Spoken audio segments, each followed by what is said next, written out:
Every single time I do a Jordan Peterson video, it's polarizing. I'm about to make a lot of y'all happy, and I'm about to upset a lot of y'all as well.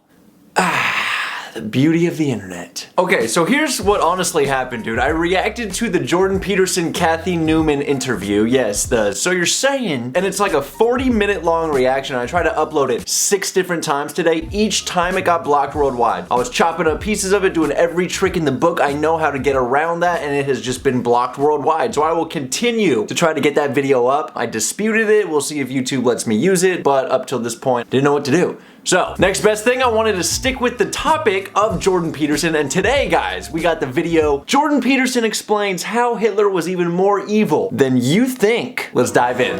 Don't believe the lies, deceit. I can be more than a rumor. It's Friday. I hope everybody is having a fantastic day today, dude. It's the weekend, man. Enjoy it. Do something fun. It is Friday night, and you are watching my video right now.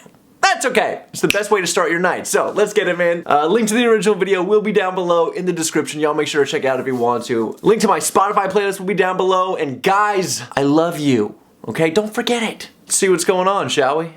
So here's what you should have done if you were a Nazi and you wanted to win the war. You should have enslaved the Jews and the Gypsies and had them work, right? You should have had them work for the benefit of the victory.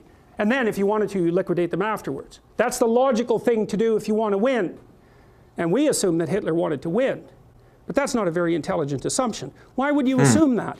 He wasn't exactly a good guy. So why should we assume that he was aiming at the good that he was promoting, even in his own terms, right? The glorious, everlasting Third Reich, right? That'll rule for 1,000 years and be a bastion of civilization and music, because that's the sort of thing he purported to be interested in.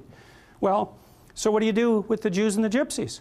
Well, round them up, fine. Enslave them, fine. You don't kill them. You certainly don't devote a substantial proportion of your war resources while you're losing to accelerate the rate at which the extermination is taking place. Holy shit. Because that's a bit counterproductive.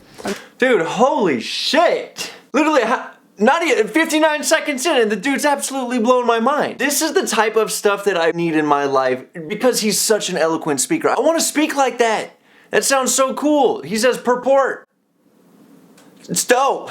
I want to speak like that. Dope! Fucking idiot. Wow.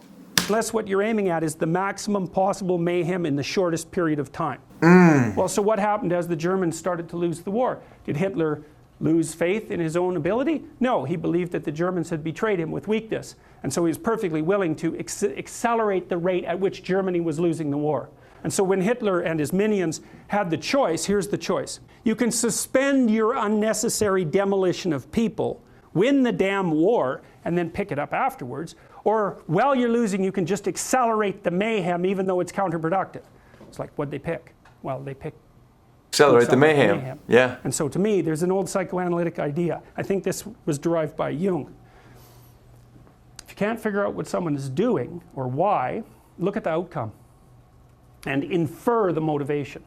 If it produces mayhem, oh shit, perhaps it was aiming at mayhem.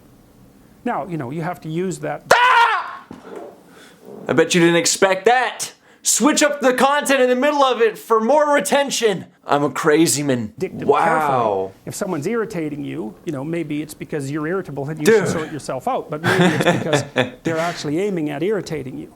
And that's the actual motivation. So perhaps not, but it's another tool in your analytical armament. So in your analytical armament, dude. So you see, very intelligent guy. These students don't know how lucky they are. Again, try to compartmentalize politics and psychology. He's a clinical psychologist. These are the type of teachers that we need in society. This is a teacher. This is a professor. Well, and this is the thing about warfare that's so interesting about because you can attribute it to territoriality.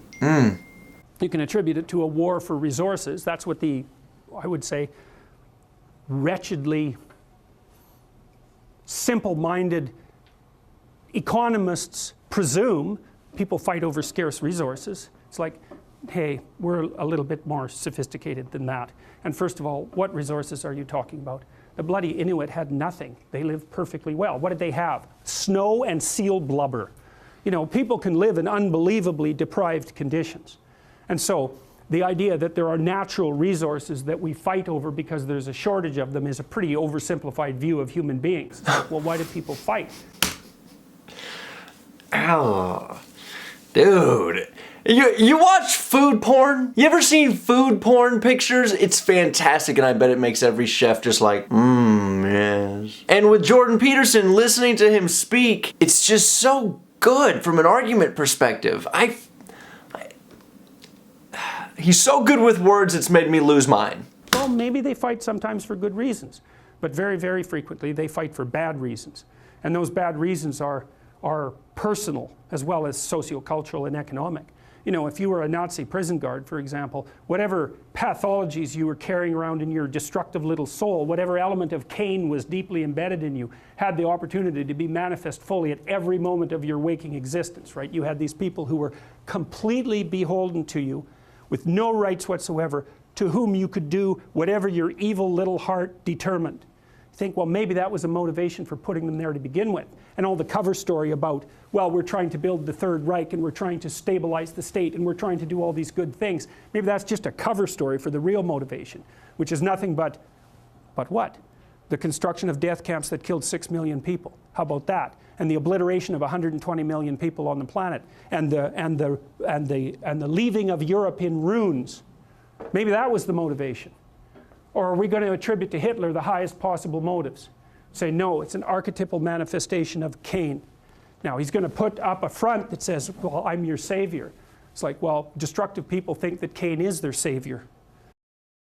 Oh my gosh, dude. Okay, I have graduated from law school, okay? And that's not anything to pat myself on the back for, necessarily. The bar was hard as shit to pass. Did it on the first try, no big deal. But nonetheless, enough tooting my damn Wallace. The point is, I have encountered an astronomical amount of different types of teachers, professors, instructors, mentors, all of them. I have been exposed to so many of them, different kinds, different levels, different hierarchies, and I have never heard anybody describe their points like Jordan Peterson. I've never heard anybody inspire awe, inspire wisdom into people like Jordan Peterson does, especially in this video. Fuck, man. I wish you guys could see the Kathy Newman interview. I'm gonna try to get it up, okay? I promise. I'm gonna try to get it up, okay? I promise. Jordan Peterson is one of those guys that is very polarizing, and I understand that. But this is the exact thing that I did with metal music in this entire channel, which is open my mind, broaden my horizons, be willing to hear the opposition's view. Be open-minded to everything. Okay? Open-mindedness. People need to do that more. That's my piece of advice for you. If I can inspire one person out there to be more open-minded, then I'm successful with what I just said. So with that being said, keep smiling, keep being yourself. Don't let anybody throw shade at you. I will see you guys tomorrow. That's a motherfucking fact. Oh yeah. Love y'all. Peace! Don't believe the lies, deceit.